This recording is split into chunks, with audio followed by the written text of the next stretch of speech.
Praise Lord. ക്രിസ്തുയേശുവിന്റെ നാമത്തിൽ എല്ലാ പ്രിയപ്പെട്ടവർക്കും സ്നേഹവന്ദനം. ഇന്ന് ഞാൻ നിങ്ങളോട് പറയാൻ പോകുന്നത് ഏദൻ തോട്ടം മുതൽ, അതായത് പുറപ്പാട് പുസ്തകം, ഉൽപ്പത്തി മുതൽ പുറപ്പാട് പുസ്തകം വരെ യുഗങ്ങളെക്കുറിച്ച് പറയുന്നുണ്ട്. ആ യുഗങ്ങളെക്കുറിച്ചാണ് ഇന്ന് നമ്മൾ ചർച്ച ചെയ്യുന്നത്. ഏദൻ തോട്ടത്തിലാണെങ്കിൽ 6 ദിവസം സൃഷ്ടിപ്പ്, അത് നിഷ്കളങ്ക യുഗം എന്നാണ് പറയുന്നത്. കാരണം ആദാമിന്റെ മനസ്സ് നിഷ്കളങ്കമായിരുന്നു. ദൈവ തേജസ്സിനാൽ മൂടപ്പെട്ട മനുഷ്യന്റെ ഹൃദയം നിഷ്കളങ്കമായിരുന്നു. 6 ദിവസത്തെ ആ സൃഷ്ടിപ്പിന്റെ ആ സമയങ്ങൾ, അതായത് ആ യുഗത്തെ പറയുന്നതാണ് അതായത് ഏദൻ തോട്ടത്തിലുള്ള ആദാമിന്റെ ജീവിതമാണ് നിഷ്കളങ്ക യുഗമെന്നാണ് പറയുന്നത്. എന്നാൽ രണ്ടാമത്, എപ്പോഴാണ് ആദാം ഈ ഏദൻ തോട്ടത്തിന് പുറത്തായത്, അപ്പോൾ തൊട്ടുള്ള യുഗങ്ങളെ കുറിച്ച് പറയുന്നത് നോഹയുടെ സമയം വരെയുള്ള ആ സമയത്തെ മനസാക്ഷി യുഗമെന്നാണ് പറയുന്നത്. ആ സമയത്ത് Enoch, Methuselah, Lamech, Noah, Shem, Adam, Seth, Enosh, Kenan, Mahalalel, Jared എന്ന് പറയുന്ന വ്യക്തികൾ ഈ മനസാക്ഷി യുഗ സമയത്ത് ജീവിച്ചിരുന്നു. ആ സമയത്ത് എന്ത് ചെയ്യുക, പാപം ദേശങ്ങൾ എന്ത് ചെയ്യുക, അതിക്രമിച്ചു കൊണ്ടിരുന്നു. പാപത്തിന്റെ സമയമായിരുന്നു ആ സമയം എന്ന് പറയുന്നത്. അതാണ് മനസാക്ഷി യുഗം എന്ന് പറയുന്നത്. ഉൽപ്പത്തി പുസ്തകം 5-ാം അധ്യായം വരെ ഏകദേശം 1000, വെള്ളപ്പൊക്കം വരുന്നതിന് വരെ 1656 വർഷങ്ങൾ മനസാക്ഷി യുഗമെന്നാണ് അറിയപ്പെടുന്നത്. എന്നാൽ 3-ാമത്തെ യുഗത്തെ കുറിച്ച് പറയുന്നത് ഭരണയുഗം എന്നാണ്. ആ ഭരണയുഗ സമയം എന്ന് പറഞ്ഞാൽ ബാബേൽ ഗോപുരമാണ്. പേലക് എന്ന് പറയുന്ന അവന്റെ കാലത്താണ് ഭൂവാസികൾ പിരിഞ്ഞു പോയത്. അതായത് നമുക്ക് കാണുവാൻ കഴിയും, ബാബേൽ ഗോപുരം സ്വർഗത്തോളം പോകുന്ന ഒരു ഗോപുരം അവരെന്ത് ചെയ്യുക, പണിയുവാൻ എന്ത് ചെയ്യുക തീരുമാനിച്ചു. സകല ജനങ്ങൾ, ഭൂമിയിലെ സകല ജനങ്ങളുടെ ഭാഷ ഒന്നായിരുന്നു. ആ ഒന്നായിരിക്കുന്ന മനുഷ്യൻ ദൈവത്തോളം, അതായത് സ്വർഗത്തോളം, ദൈവത്തിന്റെ വാസസ്ഥലമോളം എത്തുന്ന ഒരു ഗോപുരം പണിയുവാൻ, ദൈവത്തോളം എത്തണം. മനുഷ്യന്റെ ആഗ്രഹം എന്ന് പറഞ്ഞാൽ നമുക്കറിയാമല്ലോ, ലൂസിഫർ എന്ന് പറയുന്ന ആ ദൂതനായിരുന്നല്ലോ ലൂസിഫർ. ആ ദൂതന്റെ ആഗ്രഹം എന്തായിരുന്നു? അവന്റെ എന്ന് പറഞ്ഞാൽ ഞാൻ ഇന്ത്യ ഉന്നതങ്ങളിലെ വാസം ചെയ്യണം, ദൈവത്തെക്കാൾ വലിയവനാകണം എന്നുള്ളൊരു ഭാവം, ഒരു നിഗളം അവന്റെ അകത്ത് വന്നപ്പോൾ ദൈവം അവനെ വെട്ടി ഭൂമിയിലേക്ക് ഇട്ടു എന്നാണ് തിരുവചനം പറയുന്നത്. അപ്പോൾ ആ ഒരു ഭരണകാല പേലക് എന്ന് പറയുന്നവന്റെ കാലത്ത്, ആ രാജാവിന്റെ കാലത്തായിരുന്നു. ഉൽപ്പത്തി പുസ്തകം 10:25 ബാബേൽ ഗോപുരത്തെ കുറിച്ച് പറയുന്നത്. ആ ഒരു വർഷം ഭരണയുഗം എന്നാണ് അറിയപ്പെടുന്നത്. അത് കഴിഞ്ഞ ശേഷം അടുത്ത യുഗം, അത് അബ്രഹാമിന്റെ സമയം.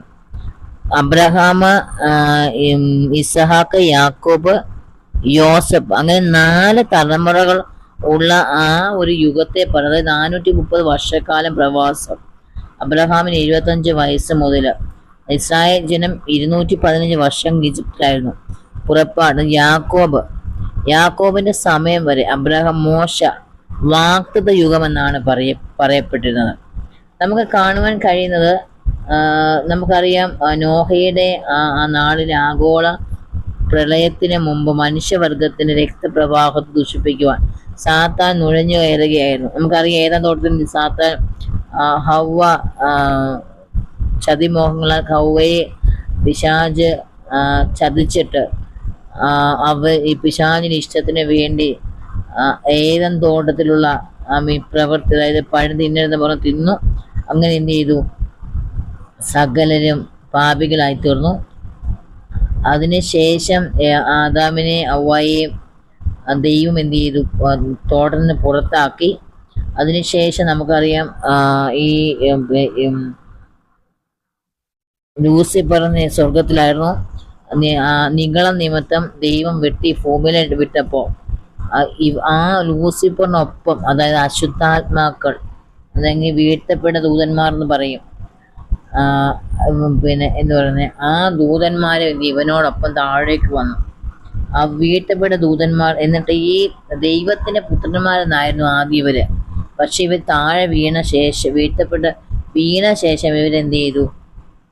പിന്നാണെങ്കിൽ മനുഷ്യരുടെ പുത്രികരുമായിട്ട് വിവാഹം കഴിക്കാതെ അവരോടൊപ്പം ലൈംഗിക ബന്ധം ഏർപ്പെടുകയും അവരിലൂടെ ഒരു തലമുറ പുറത്തു വരികയും ചെയ്തു. അതാണ് രാക്ഷസന്മാർ എന്ന് പറയുന്നത്. ഈ രാക്ഷസന്മാരിൽ നിന്നാണ് എന്ത് ചെയ്യുന്നത്?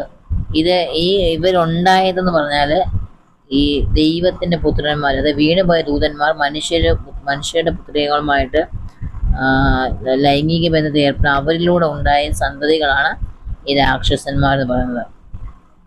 സാധാരണ ആളുകളൊക്കെ ഇരട്ടി വലുപ്പവും ശരീരത്തിന് വലുപ്പവുമുള്ള പൗരാണിക പട്ടണമായ നിനവയിൽ നിന്നും ബാബിലോണിൽ നിന്നും ലഭിച്ചിട്ടുള്ള 22,000 രേഖകൾ അടങ്ങിയ വൻ ശേഖരത്തിൽ നിന്നും വേദപുസ്തക രേഖകളിലെ പ്രധാന ഘടകങ്ങളും ഇത് സ്ഥിരീകരിക്കപ്പെട്ടിട്ടുണ്ട്. പ്രളയത്തിന് മുമ്പ് 10 തലമുറകൾ ദീർഘായുസ് സ്ഥിരീകരിക്കപ്പെട്ടിട്ടുണ്ട്. പ്രളയത്തിന് ശേഷം ഹാമിന്റെ വംശത്തിൽപ്പെട്ട നിമ്മോദിനെ പോലെയുള്ള പുരുഷന്മാർ ജീവന ദൈവത്തിന്റെ പവിത്രതയെ ഗണ്യമാക്കാതെ വളർന്നതിനാൽ ബഹുദൈവ ചിന്താഗതി തഴച്ചു. അതായത് ഈ പ്രളയത്തിന് മുമ്പ്, അതായത് നോഹയ്ക്ക് മുമ്പ് 10 തലമുറകൾ ഉണ്ടായിരുന്നു. ആ തലമുറകൾ ഉള്ളപ്പോൾ ഏകസത്യ ദൈവമായിരുന്നു ആരാധന. എന്നാൽ അവരുടെ തലമുറകൾ ശേഷം, അതിനുശേഷം ഹാമിന്റെ വംശപാരമ്പര്യത്തിൽപ്പെട്ട നിമ്രോദ് എന്ന് പറയുന്ന പുരുഷൻ ദൈവത്തെ എന്ത് ചെയ്യുക, ദൈവമാണെന്ന് ചിന്തിക്കാതെ ബഹുദൈവ ചിന്ത, അതായത് ഐഡൽ വർഷിപ്പിലേക്ക് എന്ത് ചെയ്യുക, ചിന്താഗതി താഴ്ച്ചു. ആകാശത്തും സൂര്യനെയും ചന്ദ്രനെയും നക്ഷത്രങ്ങളെയും എല്ലാം ആരാധിക്കുവാനുള്ള ഒരു സ്ഥലം ആഗ്രഹിച്ചുകൊണ്ട്, മനസ്സിലായ ആ ബാബൽ ഗോപുരം എന്ന് പറയുന്നത് വിഗ്രഹാരാധനയ്ക്ക് വേണ്ടി ഇവർ പണിയപ്പെട്ട ഒരു ഗോപുരമാണ് ബാബൽ ഗോപുരം. ജൂതരുടെ, അതായത് യഹൂദന്മാരുടെ തൽമൂദിൽ പറഞ്ഞിരിക്കുന്നത്, അബ്രാഹാമിന്റെ പിതാവായ തേരഹ വിഗ്രഹങ്ങളെ ആരാധിച്ചിരുന്നു. അബ്രാഹാം ആകാശ ദൈവങ്ങൾ ആരാധന ഉപേക്ഷിച്ച് ഷേമിലേക്ക് അതായത് ദൈവം വിളിച്ച് വേർതിരിച്ചിട്ട് ദൈവത്തിന്റെ വാക്ക് കേട്ട് ഇറങ്ങി തിരിച്ചു.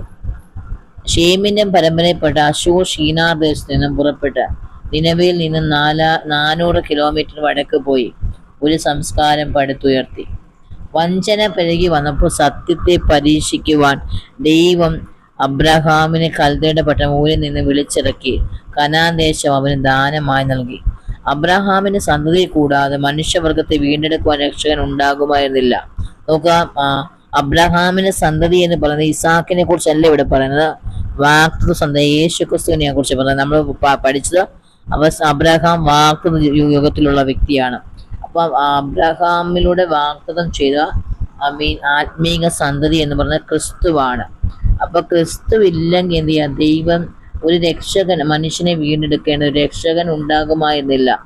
ദൈവത്തിന്റെ തിരഞ്ഞെടുക്കപ്പെട്ട ജനം എന്ന നിലയിൽ ഇസ്രായേൽ മനുഷ്യവർഗത്തിന്റെ വീണ്ടെടുപ്പ് പദ്ധതിയായി ഭവിക്കുകയും സൂര്യനെ പകൽ വെളിച്ചത്തിനും ചന്ദ്രൻ നക്ഷത്രങ്ങളെയും രാത്രി വെളിച്ചത്തിനും നിയമിച്ചിരിക്കുന്നതും മാറിപ്പോകുന്നുവെങ്കിൽ ഇസ്രായേലിന്റെ സന്തതിയും സദാകാലം എൻ്റെ മുമ്പിൽ ഒരു ജാതിയാകാതെ വണ്ണം മുടിഞ്ഞു. എന്ന് വെച്ചാൽ സൂര്യനെയും ചന്ദ്രനെയും നിയമിച്ചിരിക്കുന്നത് ആ അതായത് അവര് ഈ സൂര്യനെയും ചന്ദ്രൻ പറഞ്ഞാൽ സൂര്യൻ പകലും രാത്രി ചന്ദ്രനുമാണല്ലോ പ്രകാശം. അപ്പം ഇത് മാറിപ്പോയില്ലെങ്കിൽ ഇസ്രായേൽ ജനത്തോടുള്ള ദൈവത്തിന്റെ നീതി മാറിപ്പോകുകയുള്ളൂ എന്നാണ് ഇവിടെ പറയുന്നത്.